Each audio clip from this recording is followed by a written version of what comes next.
கல்யாணமாகி 7 வருஷத்துக்கு அப்புறமா மணிமேகலை சொன்ன குட் நியூஸ்க்கு தான் பலருமே வாழ்த்துக்கள் சொல்லிட்டு வராங்க. சன் மியூசிக்ல தொகுப்பானியா தன்னுடைய கெரியரை தொடங்கிய மணிமேகலை விஜய் டிவி பக்கம் வந்ததுமே பெரிய அளவில் பிரபலமானாங்க. 2017 ஹுசைன் என்பவரை காதலிச்சு திருமணம் செஞ்சுக்கிட்டாங்க. இவங்க 2 பேரும் வெவ்வேறு மதங்கிறதுனாலேயே மணிமேகலையுடைய குடும்பத்துல இவங்களுடைய திருமணத்துக்கு சம்மதம் தெரிவிக்கல. சமீபத்துல தான் மணிமேகலையுடைய குடும்பத்தினர் அவரோட பேசவே தொடங்கியிருக்காங்க. அதே மாதிரி ஹுசைன் லாரன்ஸ் மாஸ்டர் கிட்ட டான்ஸ்ல பணியாற்றிட்டு வந்தாரு. லாரன்ஸ் நடித்த மொட்டை சிவா கேட்ட சிவா படத்துல ஹுசைன் சைட் டான்சரா ஆடிருப்பாரு. இதை பார்த்து இம்ப்ரெஸ் ஆன மணிமேகலை அவரையே காதலிச்சும் திருமணம் செஞ்சுக்கிட்டாங்க. அந்த நேரத்துல 2 குடும்பத்துடைய சப்போர்ட்டும் இல்லாம மணிமேகலை அவங்களுடைய வாழ்க்கை தொடங்குறதுக்கு அதிகமான கஷ்டங்கள் பட்டாலும் தன்னுடைய வாழ்க்கைக்காக அதையே சவாலா எடுத்துட்டு இன்னைக்கு முன்னேறிட்டு இருக்காங்க. மணிமேகலை ஆரம்பத்துல இருந்து தான் செய்யும் சின்ன சின்ன விஷயத்தையும் ரசிகரிடம் பகிர்வாங்க.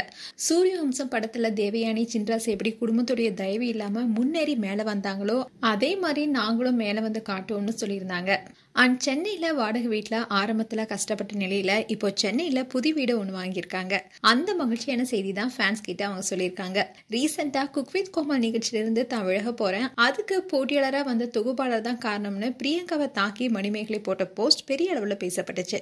அண்ட் ஏற்கனவே மணிமேகலை அவங்களுடைய சொந்த ஊர்ல ஒரு வீடு கட்டிட்டு இருக்காங்க. இந்நிலையில தான் இப்ப சென்னையிலயும் ஒரு வீடு வாங்கியிருக்காங்க. புது வீட்டுல கிரகப்பிரவேசம் செஞ்சு குடியேறி இருக்காங்க. இதை பத்தி இவங்க ஒரு போஸ்ட் போட்டிருக்காங்க. அதுல திருமணம் ஆனதுக்கு அப்புறமா மாசம் 10,000 வாடகை கொடுக்கவே ரொம்ப கஷ்டப்பட்டோம். ஆனா இன்னைக்கு சென்னையில பிரைம் லொகேஷன்ல ஒரு பிரீமியம் வீடு வாங்கி இருப்பது தான் எங்களுடைய மிகப்பெரிய கனவு நனவாக இருக்கு. இது என்னுடைய வாழ்நாள் சாதனையாவே நான் பாக்குறேன்.